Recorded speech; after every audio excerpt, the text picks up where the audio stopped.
Hi, എല്ലാവർക്കും insight P S സിയിലേക്ക് സ്വാഗതം. കഴിഞ്ഞ ദിവസം സ്റ്റോർ കീപ്പർ മെയിൻസ് എക്സാം ഉണ്ടായിരുന്നു. 10th ലെവലായിരുന്നു. ആ ചോദ്യ പേപ്പർ നിങ്ങൾ എല്ലാവരും കണ്ടായിരുന്നോ? ആ ചോദ്യ പേപ്പറിൽ നിന്ന് ഏകദേശം 15 മാർക്കിന്റെ കറണ്ട് അഫയേഴ്സ് ചോദ്യം ചോദിച്ചായിരുന്നു. ഇന്നത്തെ ഈ വീഡിയോയിൽ നമുക്ക് ആ 15 ചോദ്യങ്ങൾ ഡീറ്റെയിൽ ആയിട്ട് നോക്കാം. ഏത് വിഷയങ്ങളിൽ നിന്നാണ് കൂടുതൽ വന്നിട്ടുള്ളത്, എന്തുകൊണ്ടാണ് അവയ്ക്ക് അത്ര പ്രാധാന്യം, PSC എത്ര അപ്ഡേറ്റ് ആയിട്ടുണ്ട് തുടങ്ങിയ കാര്യങ്ങൾ ഡീറ്റെയിൽ ആയിട്ട് നോക്കുന്നതാണ്. ഇനി വരാൻ പോകുന്ന പരീക്ഷയിൽ നിന്ന് ഇതിൽ നിന്ന് ഒരു ചോദ്യം ഉറപ്പായിട്ടും നിങ്ങൾക്ക് കിട്ടും. അപ്പൊ വീഡിയോയുടെ ലെങ്ത് കൂടുതലായിരിക്കും, അതുകൊണ്ട് ആരും സ്കിപ്പ് അടിക്കരുത്. നിങ്ങൾക്ക് ഇത് കണ്ടില്ലെങ്കിൽ നിങ്ങൾക്ക് വലിയൊരു നഷ്ടമായിരിക്കും വരുന്നത്. അതുകൊണ്ട് ആരും മിസ് ചെയ്യരുത്. തുടക്കം തൊട്ട് അവസാനം വരെ കാണുക.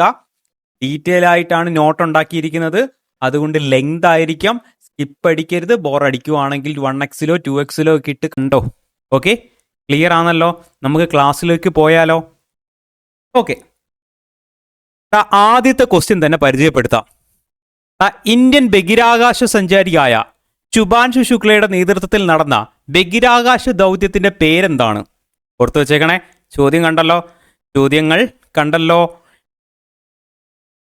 ഇപ്പൊ നമുക്ക് ശുഭാൻശു ശുക്ലയുടെ കാര്യം ഓർക്കുവാണെങ്കിൽ ഗഗൻയാനിലോട്ട് പോകരുത്. ഇവിടുത്തെ ആൻസർ ഏതാണ്? ആക്സിയം 4 എന്ന് പറയുന്ന ദൗത്യമാണ്. ഓർത്തു വെച്ചേക്കുക. ജൂലൈ മാസത്തിലുള്ള കറണ്ട് അഫയേഴ്സ് ആണിത്. അപ്പോൾ നമുക്ക് ഇതിന്റെ ഡീറ്റെയിൽ ആയിട്ടുള്ള കാര്യത്തിലേക്ക് പോകാം. എന്താണ് നോക്കാം. ആക്സിയം 4 മിഷൻ അല്ലേ? ഈ ദൗത്യത്തിന്റെ പേര് ആക്സിയം 4 ദൗത്യം എന്നാണ്. ഇതിനെ സഹകരിച്ച സ്ഥാപനങ്ങൾ ഏതൊക്കെയാണെന്ന് ആദ്യം നോക്കാം. ഏതൊക്കെയാണ്? ആക്സിയം സ്പേസ് എന്ന് പറയുന്ന അമേരിക്കയിലുള്ള ഒരു കമ്പനിയാണ്, സ്വകാര്യ കമ്പനിയാണ്. അതുപോലെ തന്നെ സ്പേസ് എക്സ് അല്ലെ, ഇലവൻ മസ്കിന്റെ സ്പേസ് എക്സ്, നാസ, ISRO എന്നീ സ്ഥാപനങ്ങളുണ്ട്. ഓർത്തു വെച്ചേക്കണേ. Axiom space, SpaceX, NASA, ISRO എന്നിവയുടെ സഹകരണത്തിലാണ് ഈ ഒരു ദൗത്യം വിജയകരമായിട്ട് നടന്നത്. എന്തായിരുന്നു ദൗത്യം? അന്താരാഷ്ട്ര ബഹിരാകാശ സ്റ്റേഷനിൽ പോവുക, ഇന്റർനാഷണൽ സ്പേസ് സ്റ്റേഷനിലേക്ക് പോകുന്നതാണ്. അങ്ങനെ ഈ സ്പേസ് സ്റ്റേഷനിലേക്ക് പോകുന്ന 4ാമത്തെ സ്വകാര്യ ബഹിരാകാശ ദൗത്യമാണ്. എത്രാമത്തെയാണ്? 4ാമത്തെ സ്വകാര്യ ബഹിരാകാശ ദൗത്യമാണ്. സോ ഈ ആക്സിയത്തിന്റെ തന്നെ പല ദൗത്യങ്ങളും ഉണ്ടായിരുന്നു. ഈ ഒരു ദൗത്യം തന്നെ പലപ്പോഴായിട്ട് മാറ്റിവെച്ചായിരുന്നു. ഓക്കെ, സാങ്കേതിക തകരാറ് കാരണം പലപ്പോഴായിട്ട് മാറ്റിവെച്ചു. അങ്ങനെ അവസാനം 2025 ജൂൺ 25, ഡേറ്റ് ഓർത്ത് വെക്കണേ, 2025 ജൂൺ 25 ഈ റോക്കറ്റ് വിക്ഷേപിച്ചത്. ഏത് റോക്കറ്റിലായിരുന്നു? ഫാൽക്കൺ 9 വിക്ഷേപിച്ചത്. റോക്കറ്റിൽ വിക്ഷേപിച്ചത്. ഓർത്ത് വെച്ചേക്കണേ. ഏത് ഡേറ്റ് ആണ്? 2025 ജൂൺ 25. ഇനി വിക്ഷേപണ പേടകം ഏതായിരുന്നു? ക്രൂസ് ഡ്രാഗൺ ആണ്. ഇതും PYQ ആണ്. ഇതും ലേറ്റസ്റ്റ് ആയിട്ട് പരീക്ഷയ്ക്ക് ചോദിച്ചു. ഓക്കെ, ഓർത്തു വെക്കണേ. ക്രൂസ് ഡ്രാഗൺ ക്രൂസ് ഡ്രാഗന്റെ ആണ്. ആരുടെയാണ്? സ്പേസ് എക്സിന്റെ ക്രൂസ് ഡ്രാഗൺ ആണ്. വിക്ഷേപണ സ്ഥലം നാസയുടെ കെനഡി സ്പേസ് സെന്റർ ഫ്ലോറിഡയിലാണ്. ഓർത്തു വെക്കുക, നാസയുടെ കെനഡി സ്പേസ് സെന്റർ ഫ്ലോറിഡയിൽ വെച്ചായിരുന്നു ഇതിന്റെ വിക്ഷേപണ സ്ഥലം. ഇനി ദൗത്യം എത്ര ദിവസമായിരുന്നു? 18 ദിവസമായിരുന്നു. ആദ്യം 14 വെച്ചിരുന്നത്, പിന്നീട് എത്രയാണ്? 18 മാറി എന്ന കാര്യം ഓർക്കുക. ഇനി അവര് അവിടെ പരീക്ഷണങ്ങൾ നടത്തി, ഏകദേശം 60ഓളം പരീക്ഷണങ്ങൾ നടത്തി എന്ന കാര്യം ഓർക്കുക. ഇനി തിരിച്ചെത്തിയ ഡേറ്റ് കൂടെ ഒന്ന് എടുത്തു വെച്ചേക്കണേ. 2025 ജൂലൈ 15 വിക്ഷേപിച്ച ഡേറ്റ് ഓർമ്മയുണ്ടല്ലോ. 2025 ജൂൺ 25 2025 ജൂലൈ 15 റിട്ടേൺ വന്നത്. ലാൻഡ് ചെയ്ത സ്ഥലം എവിടെയാണ്? അത് പസഫിക് സമുദ്രത്തിലെ സാൻഡിഗോ തീരത്തിൽ വെച്ചായിരുന്നു ഇവര് വിജയകരമായിട്ട് ഇറങ്ങിയത്.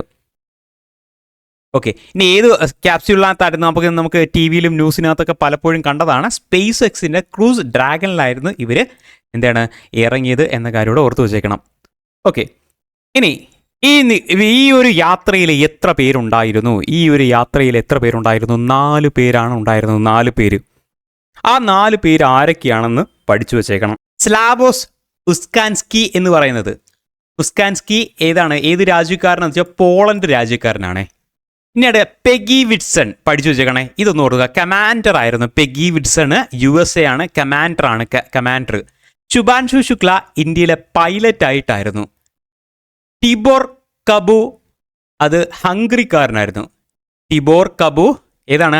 ഹംഗറിയാണ് എന്ന കാര്യം കൂടെ ഓർത്ത് വെക്കുക. അങ്ങനെ 4 പേര്. അതിനകത്ത് ഈ പെഗി വിൽസണ്ട്, ഇവരാണ് പെഗി വിൽസണ്ട്. ഇവർ അമേരിക്കക്കാരെയാണ് കേട്ടോ, അമേരിക്കക്കാരിയാണ് എന്ന കാര്യം കൂടെ ഓർത്ത് വെക്കുക. സോ കാര്യം സെറ്റായാലും 4 പേരായിരുന്നു ഉണ്ടായിരുന്നത്. ഇനി എന്തായിരുന്നു? നമ്മുടെ ഇന്ത്യയിൽ നിന്ന് ശുഭാൻഷു ഉണ്ടായിരുന്നു അല്ലേ? ശുഭാൻഷു അദ്ദേഹത്തിൻ്റെ ജന്മസ്ഥലം എവിടെയാണ്? ഉത്തർപ്രദേശാണ്. ഓർത്ത് വെച്ചേക്കണേ, എവിടെയാണ്? ഉത്തർപ്രദേശാണ്. ഇനി ബഹിരാകാശ യാത്ര ചെയ്യുന്ന 2ാമത്തെ വ്യക്തിയാണ് കേട്ടോ, 2ാമത്തെ ഇന്ത്യക്കാരനാണ്. അപ്പോൾ 1ാമത്തെ ഇന്ത്യക്കാരൻ ആരാണ്? അത് രാകേഷ് ശർമ്മയാണ്. 1984 ബഹിരാകാശത്ത് പോയത്.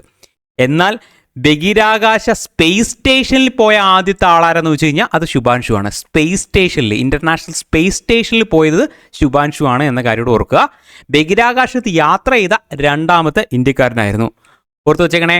ഓക്കെ, ഇന്റർനാഷണൽ സ്പേസ് സ്റ്റേഷനിലെത്തിയ ആദ്യ ഇന്ത്യക്കാരൻ അല്ലേ? ഇനി 1984 രാകേഷ് ശർമ്മയ്ക്ക് ശേഷം 41 വർഷത്തിന് ശേഷമാണ് ഒരു ഇന്ത്യക്കാരൻ ബഹിരാകാശത്തേക്ക് 2ാമത് പോകുന്നത്. 41 വർഷമൊക്കെ ഒന്ന് ഓർത്തു വെക്കുക. അപ്പോൾ ആദ്യമായിട്ട് പോയത് 84. എടാ, ഇതേ എക്സാമിന് ചോദിച്ചൊരു ചോദ്യമാണ്. എടാ, സ്പേസിൽ പോയ ആദ്യത്തെ ഇന്ത്യക്കാരൻ ആരാണ്? എടാ, ഫസ്റ്റ് ഓപ്ഷൻ തന്നെ ശുഭാൻഷു കിടക്കണം. നമ്മൾ അങ്ങോട്ട് പോകാൻ ചാൻസ് ഉണ്ട്. ശുഭാൻഷു അല്ല ആൻസർ. ആരാണ്?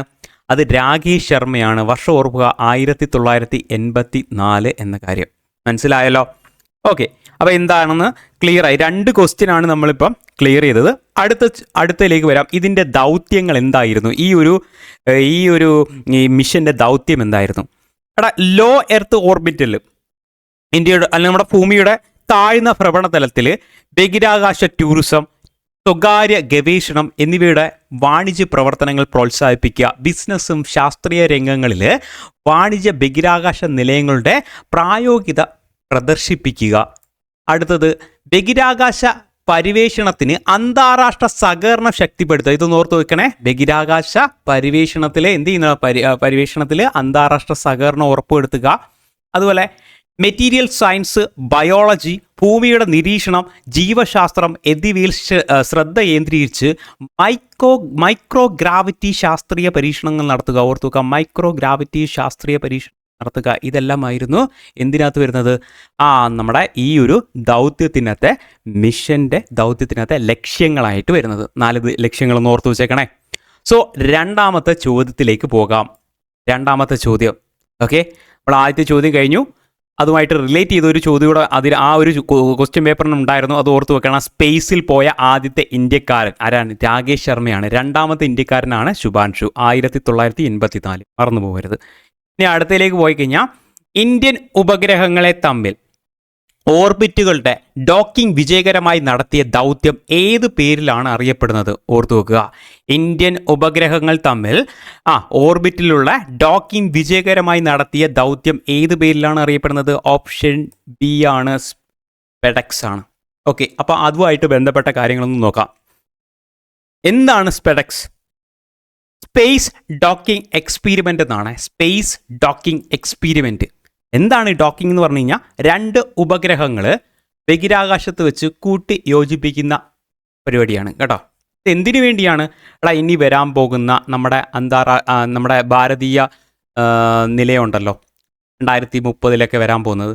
അതുപോലെ തന്നെ ചാന്ദ്രയാൻ പരീക്ഷണം, ചന്ദ്രയാൻ 4 നടക്കാൻ പോകുന്നു. അതുപോലെ ഗഗൻയാൻ നടക്കാൻ പോകുന്നു. ഇതിലൊക്കെ നടക്കുന്നതിന് വേണ്ടിയാണ് ഈ സ്പേസ് ഡോക്കിംഗ് പരിപാടി നടത്തുന്നത്.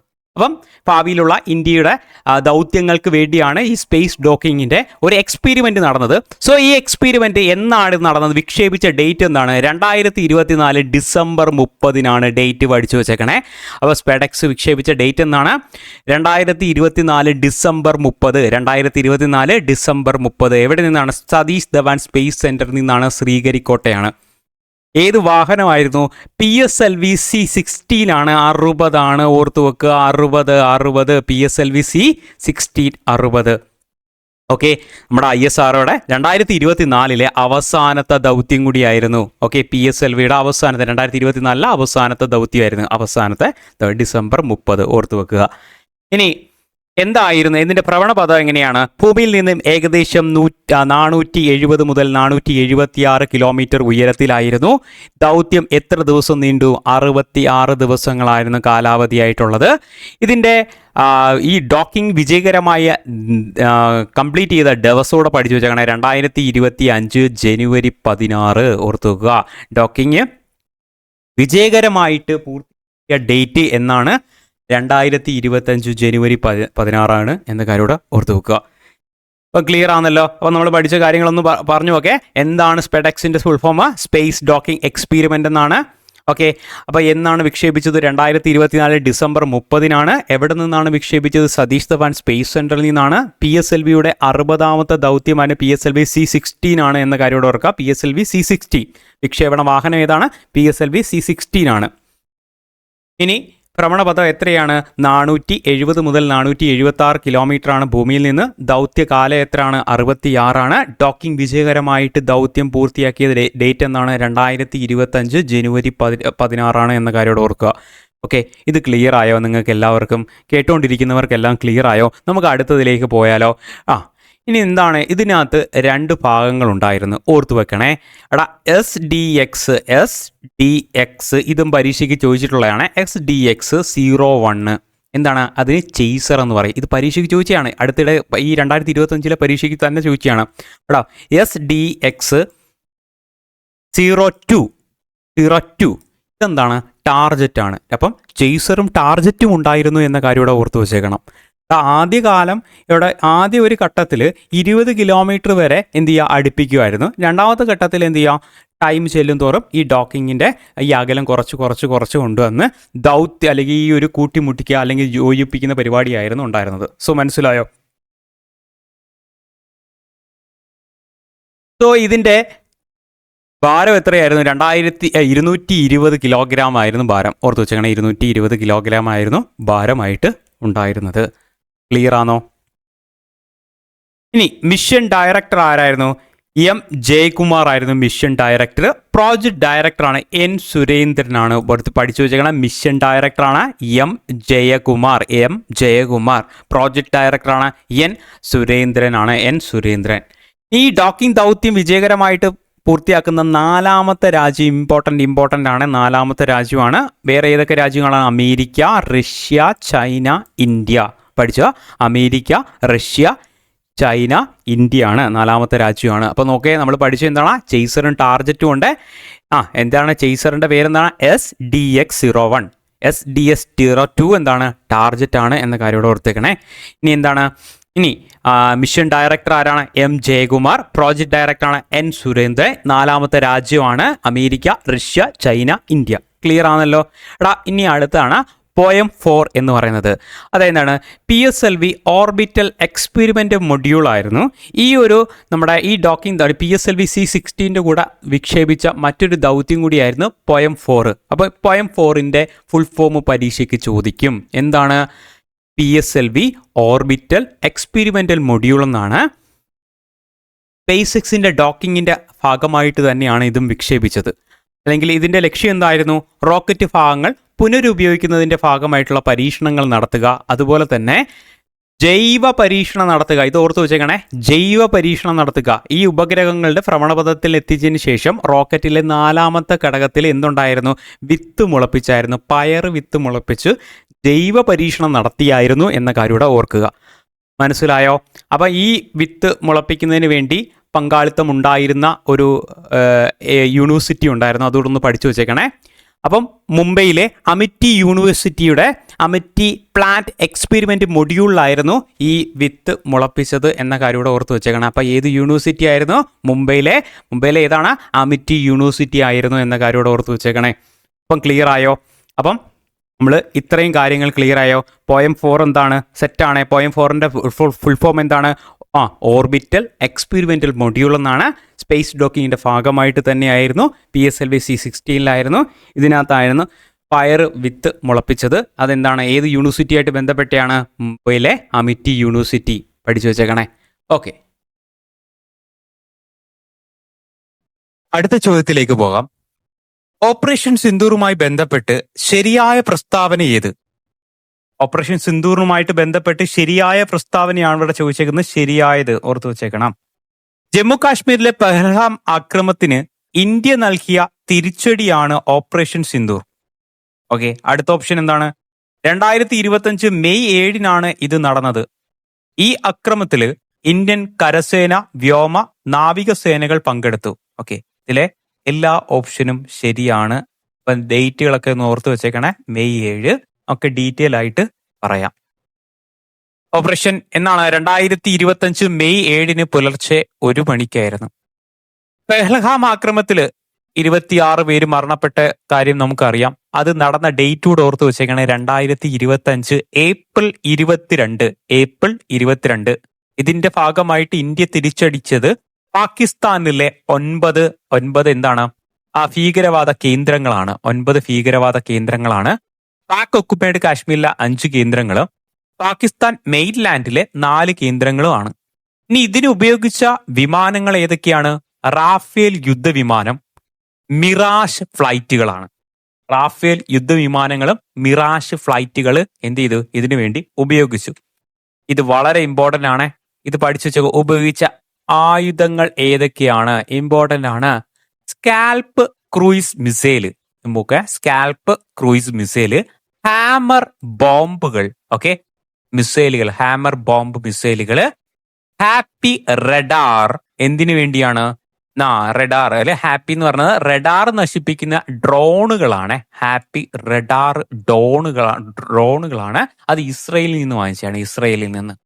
ഓക്കെ, ഇനി അടുത്തത് ഇന്ത്യയുടെ തന്നെ ഒരു പ്രതിരോധ സംവിധാനമാണ് സുദർശൻ ചക്ര എന്ന് പറയുന്നത്. സുദർശൻ ചക്ര എന്താണ്? S-14 മിസൈൽ പ്രതിരോധ, ഇതും പരീക്ഷയ്ക്ക് ചോദിച്ചാണ്. S-400 മിസൈൽ പ്രതിരോധ സംവിധാനം റഷ്യൻ നിർമ്മിതമാണ് സുദർശൻ ചക്ര എന്ന് പറയുന്നത്. അപ്പോൾ നരേന്ദ്രമോദിയാണ് ഇതിന് പേര് നൽകിയത്, ഓപ്പറേഷൻ സിന്ദൂർ എന്ന പേര് നൽകിയത്. ഇനി ഓപ്പറേഷൻ അഫ്യാസ് എന്തായിരുന്നു? ഇതിന് ഭാഗമായിട്ട് 2025 മെയ് 7 നടത്തിയ ഒരു മോക്ക് ഡ്രില്ലായിരുന്നു എന്താണ്? ഓപ്പറേഷൻ അഫ്യാസ്. നമ്മൾ പഠിച്ച കാര്യങ്ങൾ ഏറ്റവും ഇമ്പോർട്ടന്റ് ആയിട്ടുള്ള കാര്യങ്ങളാണ്. 2025 മെയ് 7 പെഹൽഗാം ആക്രമണം എന്നായിരുന്നു. 2025 ഏപ്രിൽ 22 9 ഭീകരവാദ കേന്ദ്രങ്ങളാണ് തകർത്തത്. ഉപയോഗിച്ച വിമാനങ്ങൾ ഏതാണ്? റാഫേലും മിറാഷ് ഫ്ലൈറ്റുകളാണ്. ഇനി ക്രൂയിസ് മിസൈൽ ഏതായിരുന്നു? സ്കാൽപ്പ് ക്രൂയിസ് മിസൈലും ഹാമർ ബോംബുകൾ മിസൈല്, അതുപോലെ ഹാപ്പി റഡാർ നശിപ്പിക്കുന്ന ഡ്രോണുകളും ഉണ്ടായിരുന്നു. ഇസ്രയേലിൽ നിന്നാണ്. ഇന്ത്യയുടെ പ്രതിരോധ സംവിധാനത്തിന്റെ പേരെന്താണ്? S-400 മിസൈലാണ് എന്ന കാര്യം ഓർത്ത് വെച്ചേക്കണം. സുദർശൻ ചക്ര. ഇനി ഓപ്പറേഷൻ അഫ്യാസ് മോക്ക് ഡ്രില്ലായിരുന്നു. 2025 മെയ് 7 നടന്നത്. ഇനി അടുത്തത്, ഈ ഇന്ത്യയുടെ പഹൽഗാം ആക്രമണത്തിന് ശേഷം നയപരമായിട്ടുള്ള ഇന്ത്യയുടെ പ്രതികരണങ്ങൾ എന്തൊക്കെയായിരുന്നു? ഇത് ഇമ്പോർട്ടന്റ് ആണ്, പരീക്ഷയ്ക്ക് ചോദിക്കും. ഇന്ത്യയുടെ പ്രതികരണങ്ങൾ എന്തൊക്കെയായിരുന്നു? ഏതൊക്കെ ഡിപ്ലോമാറ്റിക്കലിൽ ഇന്ത്യ എങ്ങനെയൊക്കെയാണ് പ്രതികരിച്ചത് നോക്കാം. സിന്ധു ജല നദി കരാർ അല്ലെ, 1960 ഇന്ത്യയും പാകിസ്ഥാനും ഉണ്ടാക്കിയിരുന്ന സിന്ധു ജല നദി കരാർ എന്ത് ചെയ്ത്? അത് റദ്ദാക്കി. 2025 ഏപ്രിൽ 23 റദ്ദാക്കി. ലോക ബാങ്കിന്റെ സാന്നിധ്യത്തിലായിരുന്നു അന്ന് 1960 ഈ ഒരു ട്രീറ്റി വരുന്നത്. ആ ട്രീറ്റി പ്രകാരം 20% ഇന്ത്യയും 80% പാകിസ്ഥാനുമായിരുന്നു. അത് എന്ത് ചെയ്ത്? റദ്ദാക്കി എന്ന കാര്യം. ഇനി അട്ടാരി വാഗ ബോർഡർ അടച്ചു. അട്ടാരി വാഗ ബോർഡർ അടച്ചു. പാകിസ്ഥാൻ പൗരന്മാർക്ക് വിസ നിഷേധിച്ചു. കേട്ടോ, ഓർത്തു വെച്ചേക്കണേ. ഇനി ഡിപ്ലോമാറ്റിക് നടപടി എന്ന് പറയുമ്പോൾ പാകിസ്ഥാൻ നയതന്ത്ര പ്രതിനിധികളെ ഇന്ത്യ തിരിച്ചു വിളിക്കുകയും ഇന്ത്യയിൽ ഉണ്ടായിരുന്ന പാകിസ്ഥാൻ നയതന്ത്രയെ ഒരു വെൽക്കം ആയിട്ട് ട്രീറ്റ് ചെയ്യുകയും ചെയ്തായിരുന്നു എന്ന കാര്യം ഓർത്തു വെക്കുക. ഇനി സാർക്ക് വിസ എന്ത് ചെയ്ത്? സ്കീം എന്ത് ചെയ്ത്? റദ്ദാക്കി. ഇതിന്റെ മറുപടിയായിട്ട് പാകിസ്ഥാന്റെ പ്രതികരണമായിരുന്നു ഈ ഷിംല കരാർ. 1972 ഉണ്ടായിരുന്ന ഷിംല കരാർ എന്ത് ചെയ്തു? മരവിപ്പിച്ചു എന്ന കാര്യം ഓർക്കുക. അപ്പൊ എന്താണ്? നദീജല കരാർ അല്ലെങ്കിൽ വാട്ടർ ട്രീറ്റി എന്താണ്? ഇൻഡസ് വാട്ടർ ട്രീറ്റി റദ്ദാക്കിയ ഡേറ്റോട് ഓർക്കുക. 2025 ഏപ്രിൽ 23. ഇനി എന്താണ്? ഏത് ബോർഡറാണ് അടച്ചേ? അട്ടാരി വാഗ ബോർഡർ അടച്ചായിരുന്നു. അതുപോലെ തന്നെ ഡിപ്ലോമാറ്റിക് ആയിട്ട് ഇന്ത്യൻ പ്രതിനിധികളെ എന്ത് ചെയ്തു? പാകിസ്ഥാനിലുള്ള പ്രതിനിധികളെ ഇന്ത്യൻ എംബസിയിലുള്ളവരെ തിരിച്ചു വിളിക്കുകയും ഇവിടെ ഉള്ളവരെ എന്ത് ചെയ്ത്? തിരിച്ച് അങ്ങോട്ട് അയക്കുകയും ചെയ്തായിരുന്നു. അതുപോലെ സാർക്ക് വിസയിൽ ഒരു ഇളവ് എന്ത് ചെയ്ത്? റദ്ദാക്കിയായിരുന്നു.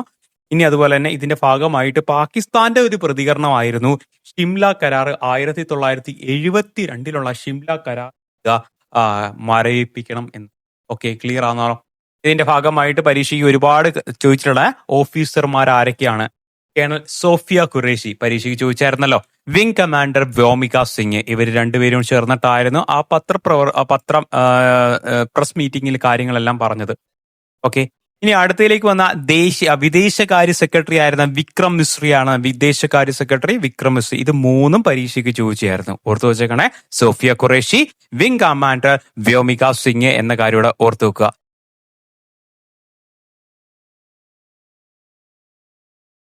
അടുത്ത ചോദ്യത്തിലേക്ക് പോകാം. PNSS പൂർണ്ണ രൂപം എന്താണ്? PNSSന്റെ പൂർണ്ണ രൂപം എന്താണ്? ഭാരതീയ നാഗരിക് സുരക്ഷാ സംഹിതയാണ്. ഓപ്ഷൻ സി ആണ് ശരിയായിട്ടുള്ള ആൻസർ. ഓർത്തു വെച്ചേക്കണേ. ഏതാണ്? ഓപ്ഷൻ സി ആണ്. ഡീറ്റെയിൽ ആയിട്ട് പോവാം. IPC അല്ലെ, ഇന്ത്യൻ പീനൽ കോഡിന് പകരമായിട്ടാണ് ഭാരതീയ ന്യായ സംഹിത വന്നത്. Okay, CRP code of criminal പ്രൊസീജിയറിന് പകരമായിട്ടാണ് ഭാരതീയ നാഗരിക് സുരക്ഷാ സംഹിത വന്നത് എന്ന കാര്യം ഇവിടെ ഓർക്കുക. എവിഡൻസ് ആക്ടിന് പകരം ഭാരതീയ സാക്ഷ്യ അധീനം വന്നത്. ഇപ്പൊ 3 പേരും ഉത്ഭവം ഓർത്തു വെക്കുക. ഇനിയും പരീക്ഷയ്ക്ക് ചോദിക്കാറുണ്ട്. എന്താണ് ഇതിന്റെ ഡേറ്റുകളൊന്ന് പഠിച്ചു വെച്ചേക്കാം. പാർലമെന്റിൽ അവതരിപ്പിച്ചത് ആരാണ്? അമിത്ഷയാണ് പാർലമെന്റിൽ അവതരിപ്പിച്ചത്. ഏത് ഡേറ്റ് ആണ്? 2023 ഓഗസ്റ്റ് 11.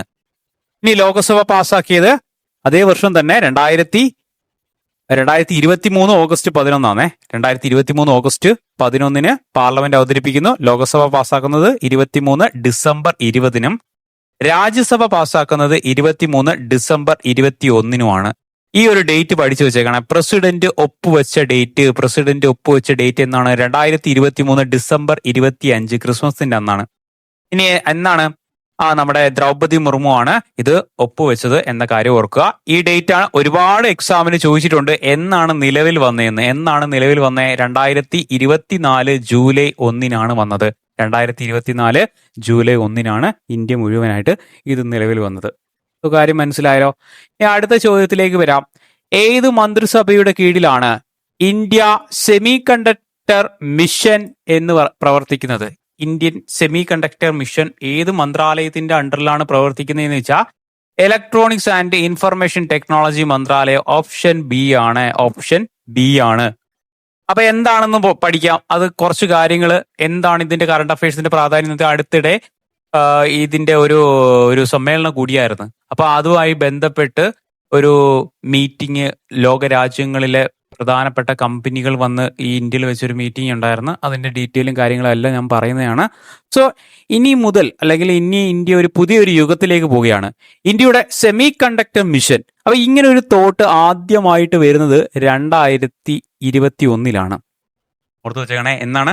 2021 ഈ ഒരു തോട്ട് വരുന്നത്, ആദ്യമായിട്ട് ആരംഭിക്കുന്നത്. ഇലക്ട്രോണിക്സ് ആൻഡ് ഇൻഫർമേഷൻ ടെക്നോളജി മന്ത്രാലയമാണ് ബഡ്ജറ്റിനെ ഇതിനു വേണ്ടി മാത്രമായിട്ട് 76,000 കോടി രൂപയാണ് മാറ്റിവെച്ചിരിക്കുന്നത് ഒരു സെമി കണ്ടക്ടറിന് വേണ്ടി. എന്താണ് ഇതുകൊണ്ട് ഉദ്ദേശിക്കുന്നത്? ഇന്ത്യ ഒരു ആഗോള സെമി കണ്ടക്ടർ മാനുഫാക്ചറിങ് ഹബ്ബാക്കി മാറ്റുക അല്ലെ. ഇന്ത്യ ഒരു പ്രധാനപ്പെട്ട മാനുഫാക്ചറിങ് ഹബ്ബാക്കി മാറ്റുക. ഇതിന്റെ ഭാഗമായിട്ട് മെയ്ഡ് ഇൻ ഇന്ത്യ പോലുള്ള ഇന്ത്യൻ മെയ്ഡ് ആയിട്ടുള്ള സെമി കണ്ടക്ടർ ചിപ്പുകൾ പുറത്തിറക്കുക. അതിന്റെ ഭാഗമായിട്ട് ആത്മനിർഭർ ഭാരത് ലക്ഷ്യം പിന്തുടരുക. ഇതിന്റെ ഭാഗമായിട്ട് തന്നെയാണ്. അപ്പം ചിപ്പ് നിർമ്മാണം, ഡിസൈന്, പാക്കേജിങ്, മാർക്കറ്റിംഗ് തുടങ്ങിയ മേഖലകളിൽ ഇന്ത്യയെ എന്തുവാണ് ആഭ്യന്തര ശേഷി വർദ്ധിപ്പിക്കുക. ഇന്ത്യയുടെ ആഭ്യന്തര ശേഷി വർദ്ധിപ്പിക്കുക ഇതിലൂടെ. അപ്പൊ ഇതിന്റെ ഭാഗമായിട്ട് ഇന്ത്യ സ്വന്തമായിട്ട് വികസിപ്പിച്ച ആദ്യത്തെ മൈക്രോ ചിപ്പാണ് വിക്രം. പഠിച്ചു വെച്ചേക്കണം. വിക്രം 32 ബിറ്റ് പ്രോസസർ ഇന്ത്യ ആദ്യമായിട്ട് ഉണ്ടാക്കിയതാണ്. അപ്പൊ ഇത് സെമി കണ്ടക്ടർ ലബോറട്ടറി അതുപോലെ VSS നമ്മുടെ വിക്രം സാരാഭായ് സ്പേസ് സെന്ററോട് സഹകരിച്ചാണ് എന്ത് ചെയ്തത്? ഈ ഒരു മിഷൻ അല്ലെങ്കിൽ ഈ ഒരു മൈക്രോ ചിപ്പ് പുറത്തിറക്കിയത്. ഇതാണ് ആ മൈക്രോ ചിപ്പിന്റെ ഫോട്ടോ. മനസ്സിലായല്ലോ. അപ്പം സ്പേസ് മിഷനുകൾക്ക് അതുപോലെ പ്രതിരോധ ഉപകരണങ്ങൾ, ഓട്ടോമൊബൈൽ സിസ്റ്റംസിന് അല്ലെങ്കിൽ എനർജി മാനേജ്മെന്റ് തുടങ്ങിയ കാര്യത്തിന് വേണ്ടിയാണ് ഈ ഒരു 32 ബിറ്റ് ഉപയോഗിക്കുന്നത്. RISC-V ടെക്നോളജി, ആർക്കിടെക്ട് ടെക്നോളജി, ആ ഒരു ടെക്നോളജി ഉപയോഗിച്ചാണ് ഈ ഒരു ചിപ്പ് പ്രവർത്തിക്കുന്നത് എന്ന കാര്യം ഓർത്തുക. ഇതിനകത്ത് ഇത്ര മാത്രമേ ഉള്ളൂ, ഇന്ത്യ സ്വന്തമായിട്ട് അല്ലെങ്കിൽ വികസിപ്പിച്ച മൈക്രോ ചിപ്പ് ഏതാണ്? വിക്രം 32 ബിറ്റ് പ്രോസസ്സറാണ് എന്ന കാര്യം ഓർക്കുക. ഇനി അടുത്തിലേക്ക് വന്നു കഴിഞ്ഞാൽ ഞാൻ നേരത്തെ പറഞ്ഞ സെമിക്കോൺ ഇന്ത്യ സമ്മേളനം ഇന്ത്യയിൽ വെച്ച് നടന്നായിരുന്നു. ഇതാണ് ഏറ്റവും ഇമ്പോർട്ടന്റ്. ഇതിന്റെ ബേസ് ചെയ്തിട്ടാണ് ആ ഒരു കറണ്ട് അഫയേഴ്സ് വന്നത്. അപ്പോൾ സെമിക്കോൺ ഇന്ത്യ 2025 സമ്മേളനം എന്നാണ് സെപ്റ്റംബർ 2 മുതൽ സെപ്റ്റംബർ 4 വരെയാണ് ന്യൂഡൽഹിയിൽ വെച്ചായിരുന്നു ഇതിന്റെ നടന്നത്. അപ്പൊ ഇതിന്റെ പ്രധാനപ്പെട്ട തീം എന്താണ്? Building the next semiconductor powerhouse എന്നാക്കുക. Building the next semiconductor powerhouse. ഇതിനകത്ത് 33 രാജ്യങ്ങളിൽ നിന്ന് ആളുകൾ ഉണ്ടായിരുന്നു. ഏകദേശം 350 കമ്പനികൾ ഉണ്ടായിരുന്നു എന്ന കാര്യം വെക്കുക. ഈ ഒരു വേളയിലായിരുന്നു, അല്ലെങ്കിൽ ഈ ഒരു മീറ്റിംഗിന്റെ സമയത്ത് വെച്ചായിരുന്നു വിക്രം ചിപ്പ് നമ്മുടെ നരേന്ദ്രമോദിക്ക് സമ്മാനിച്ചത് എന്ന കാര്യം ഇവിടെ ഓർക്കുക. അപ്പൊ ഇതിനകത്ത് ഓർത്തു വെക്കുന്ന ഡേറ്റ് ഓർത്ത് വെക്കാം. സെമിക്കോൺ ഇന്ത്യ 2025 സമ്മേളനത്തിന്റെ വേദി എന്നാണ്? 2025 സെപ്റ്റംബർ 2 മുതൽ 4 വരെയാണ്. ന്യൂഡൽഹിയിൽ വെച്ചായിരുന്നു. തീം ഓർക്കണേ, building the next semiconductor powerhouse എന്നാണ്. സോ അടുത്തതിലേക്ക് വരാം. സൈബർ ക്രൈം ഇരയ്ക്ക് ജൂറിസ്ഡിക്ഷൻ പരിധികൾ മറികടന്ന് ഓൺലൈനായിട്ട് FIR നൽകാൻ കഴിയുന്ന ഭാരത് സർക്കാരിന്റെ സംരംഭം ഏതാണെന്ന് ഓർത്തു വെച്ചേക്കണ. ആൻസർ ഏതാണ്? E0 FIR ആണ്. E0 FIR. അതായത് നമ്മുടെ സ്റ്റേഷന്റെ പരിധി ഇല്ലാതെ നമുക്ക് ഏത് സ്റ്റേഷനിൽ വേണമെങ്കിലും സൈബർ ക്രൈമുമായിട്ട് ബന്ധപ്പെട്ട് കംപ്ലൈന്റ്സ് പരാതി കൊടുക്കുക, അല്ലെങ്കിൽ FIR ഇടാൻ പറ്റും. അതിനെയാണ് പറയുന്നത് E0 FIR എന്ന് പറയുന്നത്. മനസ്സിലായോ? അപ്പൊ സൈബർ ക്രൈം ഇരയ്ക്ക് അല്ലെങ്കിൽ ഇരകൾക്ക് ജൂറിസ്ഡിക്ഷൻ പരിധികൾ മറികടന്ന് ഓൺലൈനായിട്ട് FIR നൽകുന്ന സിസ്റ്റമാണ് E0 FIR എന്ന് പറയുന്നത്. നമുക്ക് അതിന്റെ കാര്യം നോക്കാം. ഇത് ആദ്യമായിട്ട് ആരംഭിച്ചത് ഡൽഹിയിലാണ്. ഒരു പൈലറ്റ് പ്രോഗ്രാം ആയിട്ടാണ് ഡൽഹിയിൽ ആരംഭിക്കുന്നത്. ഇന്ത്യൻ സൈബർ കോർഡിനേഷൻ സെന്ററിന്റെ സഹായത്തിലാണ് ഈ ഒരു പ്രോജക്റ്റ് സ്ഥാപിച്ചത്. Indian cyber crime coordinating centre ആണ്. ഇതിന്റെ ഏത് മന്ത്രാലയത്തിന്റെ കീഴിലാണ് പ്രവർത്തിക്കുന്നത്? നമ്മുടെ ആഭ്യന്തര മന്ത്രാലയമാണ്. മിനിസ്ട്രി ഓഫ് ഹോം അഫയേഴ്സിന്റെ മന്ത്രാലയത്തിന്റെ കീഴിലാണ്. ഇനി എപ്പോഴാണ് FIR രജിസ്റ്റർ ചെയ്യുന്നത്? 10 ലക്ഷത്തിന് മുകളിൽ സൈബർ തട്ടിപ്പുകൾ നടക്കുവാണെങ്കിൽ എന്ത് ചെയ്യാൻ പറ്റും? ഈ FIR അന്വേഷണം ഇട്ട് നടത്താം.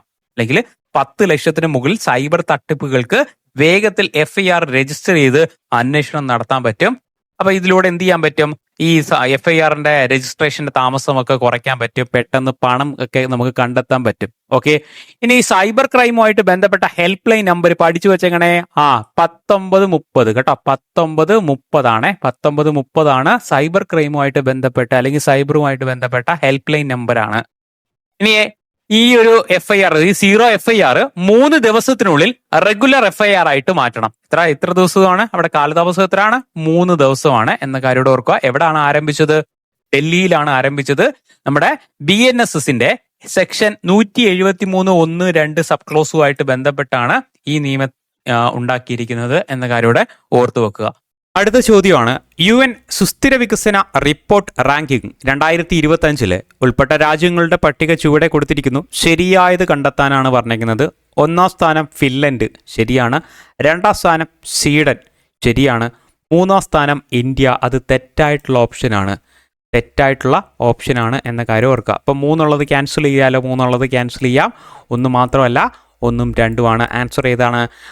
D ഓപ്ഷനിലേക്ക് വരാം. ആൻസർ D ആണ് എന്ന കാര്യത്തിലേക്ക് വരാം. D. അപ്പം എന്താണ് ഇന്ത്യയുടെ റാങ്ക് എത്രയാണ്? 99 ആണ്. എടാ, നമ്മൾ ഈ ഒരു റാങ്കിങ്ങിനെ പറ്റി ഒരു ഡീറ്റെയിൽ ആയിട്ടുള്ള വീഡിയോ ഇട്ടിട്ടുണ്ട്. നിങ്ങൾ വീഡിയോ നോക്കിയാൽ മതി. നമ്മൾ അതിനെക്കുറിച്ചുള്ള 2025 എല്ലാ റാങ്കിങ്ങും ഇന്ത്യയുമായി ബന്ധപ്പെട്ട് ഇട്ടിട്ടുണ്ട്. സോ നമുക്ക് ഇന്ന് കുറച്ച് റാങ്ക് ഏതൊക്കെയാണെന്ന് നോക്കാം.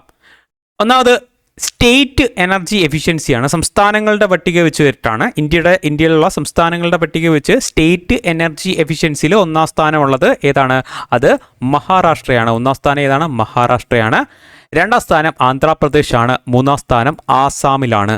ഈ സുസ്ഥിര വികസന ഇൻഡെക്സിൽ ഇന്ത്യയുടെ റാങ്ക് എത്രയാണ്? 99 ആണ്. പഠിച്ചു വെച്ചേക്കണേ. സുസ്ഥിര വികസനത്തിൽ ഇന്ത്യയുടെ റാങ്ക് എത്രയാണ്? 99 ആണ്. എന്തുകൊണ്ടാണ് ഇതിങ്ങനെ ഒരു കറണ്ട് അഫയേഴ്സ് ചോദിക്കാൻ കാരണം?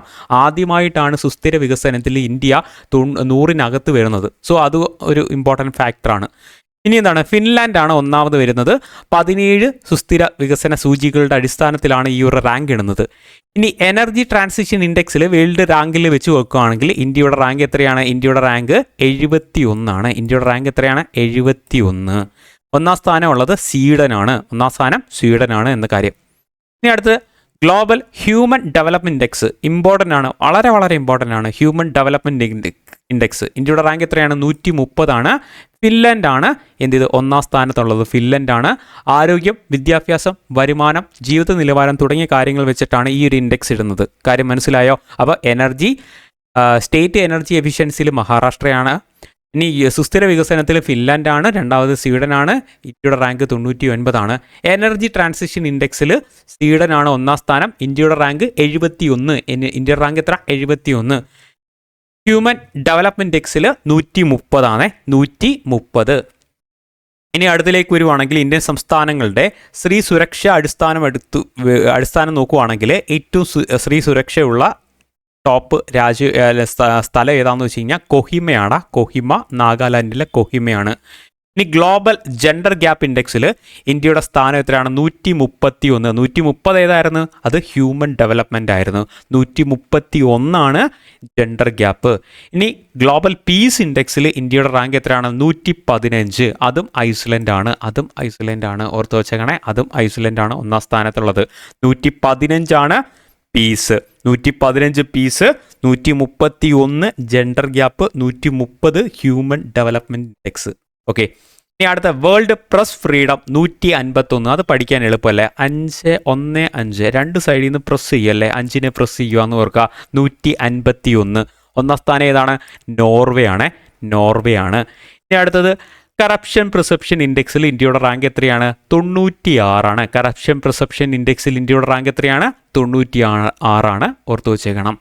ഇനി ഇന്ത്യ ജസ്റ്റിസ് റിപ്പോർട്ടിൽ ഏറ്റവും അല്ലെങ്കിൽ നീതിന്യായ വിതരണത്തിലെ കാര്യക്ഷമത അടിസ്ഥാനപ്പെടുത്തി ബെറ്റർ ആയിട്ടുള്ള സ്റ്റേറ്റ് ഏതാണെന്ന് വെച്ച് കഴിഞ്ഞാൽ കർണാടകയാണ്. ബെറ്റർ ആയിട്ടുള്ള സ്റ്റേറ്റ് ഏതാണ്? കർണാടകയാണ് എന്ന കാര്യം ഇവിടെ ഓർക്കുക. ഇനി അടുത്തതിലേക്ക് വരാം. എഴുത്തച്ഛൻ പുരസ്കാരവുമായി ബന്ധപ്പെട്ട തെറ്റായിട്ടുള്ള പ്രസ്താവന ഏതെന്നാണ് ചോദിച്ചേക്കുന്നത്. ഓക്കെ. കേരള സർക്കാരിൻ്റെ ഏറ്റവും വലിയ സാഹിത്യ ബഹുമതിയാണ് എഴുത്തച്ഛൻ പുരസ്കാരം. ശരിയാണ്. 5 ലക്ഷം രൂപയും പ്രശസ്തി പത്രവും ശില്പവും അടങ്ങുന്നതാണ് അവാർഡ്. ശരിയാണ്. 2024 എഴുത്തച്ഛൻ പുരസ്കാരം ലഭിച്ചത് ശൂരനാട് കുഞ്ഞൻപിള്ള. അത് തെറ്റാണ്. അപ്പോൾ ഏതാണ് നമുക്കിവിടെ തെറ്റായ പ്രസ്താവനയല്ലേ വേണ്ടുന്നത്? തെറ്റായ ഏതാ? 3 മാത്രമാണ് തെറ്റായത്. ആൻസറിലോട്ട് എത്താലോ. അപ്പം നമുക്ക് ഏതാണ് ഇതുമായിട്ട് ബന്ധപ്പെട്ട കാര്യങ്ങൾ എന്താണെന്ന് നോക്കാം. അവാർഡ് നൽകുന്നത് കേരള സാഹിത്യ അക്കാദമി, കേരള സർക്കാരും ചേർന്നിട്ടാണ്. ഓക്കെ. ഇനി ഇതിൻ്റെ പ്രാധാന്യം എന്താണ്? കേരളത്തിലെ ഏറ്റവും വലിയ സാഹിത്യ ബഹുമതിയാണ്. എത്ര ലക്ഷം രൂപയാണ്? 5 ലക്ഷം രൂപയാണ്. ഓർത്തു വെച്ചേക്കണം. എത്ര ലക്ഷം രൂപയാണ്? 5 ലക്ഷം രൂപ. ഈ 5 ലക്ഷം രൂപയാക്കിയത് 2011 5 ലക്ഷം രൂപയായിട്ട് വർദ്ധിപ്പിച്ചത്. ആദ്യമായിട്ട് തുടങ്ങിയത് 1993 1993 ശൂരനാട് കുഞ്ഞൻപിള്ളയ്ക്കാണ് ആദ്യമായിട്ട് ലഭിച്ചത് എന്ന കാര്യം ഇവിടെ ഓർത്തു വെക്കുക. ഇനി 2022 ആരാണ്? സെയ്തൂനാണ്. 2022 ആർക്കാ കിട്ടിയത്? സെയ്തൂനാണ്. 2022 സെയ്തൂന്. 23 SK വസന്തൻ. 23 SK വസന്തൻ. ഇനിയാണ് 24 NS മാധവനാണ്. ഓർത്തു നോക്കുക, NS മാധവൻ. ഇനി NS മാധവനുമായിട്ട് ബന്ധപ്പെട്ട കൃതികളൊന്ന് പഠിച്ചു വെച്ചേക്കണേ. 94 ഓക്കെ 1994 ഓടക്കുഴൽ അവാർഡ് ഹിഗ്ഗിറ്റോ എന്ന കൃതിക്ക് കിട്ടിയിട്ടുണ്ട്. ഓർത്തു വെച്ചേക്കാം. 94 എന്താണ്? ഓടക്കുഴൽ അവാർഡ്. ഇനി 95 കേരള സാഹിത്യ അക്കാദമിയുടെ മികച്ച കഥയ്ക്കുള്ള അവാർഡും ഹിഗ്ഗിറ്റോ തന്നെയാണ്. തൊട്ടടുത്ത വർഷം ഹിഗ്ഗിറ്റോയ്ക്ക് മികച്ച കേരള സാഹിത്യ അക്കാദമിയുടെ മികച്ച കഥയ്ക്കുള്ള അവാർഡ് കിട്ടിയിട്ടുണ്ട്. ഇനി 2004 കേരള സാഹിത്യ അക്കാദമിയുടെ മികച്ച നോവലിന് പുരസ്കാരം ലഭിച്ചു. നോവൽ ഏതാണ്? ലന്തൻ ബത്തേരിയിലെ ലുന്തിനികളാണ്. അതാരുമായിട്ട് ബന്ധപ്പെട്ടാണ്? NS മാധവനുമായിട്ട് ബന്ധപ്പെട്ടാണ്. സോ മനസ്സിലായല്ലോ. 94 ഓടക്കുഴൽ പുരസ്കാരം, 2004 1995 കേരള സാഹിത്യ അക്കാദമി അവാർഡ് ലഭിച്ചിട്ടുണ്ട്. 95 മികച്ച കഥയ്ക്കും 2004 മികച്ച നോവലിനുമാണ് ലന്തൻ ബത്തേരിയിലെ ലുന്തിനികൾ. ഓർത്തു വെക്കുക. ഇതിന്റെ പാർട്ട് 2 വീഡിയോ ഉണ്ടായിരിക്കും. ആ വീഡിയോയും ദയവ് ചെയ്ത് കാണുക. ഇനി വരുന്ന ക്വസ്റ്റ്യൻസ് അതിനകത്തായിരിക്കും നമ്മൾ ഡിസ്കസ് ചെയ്യുന്നത്.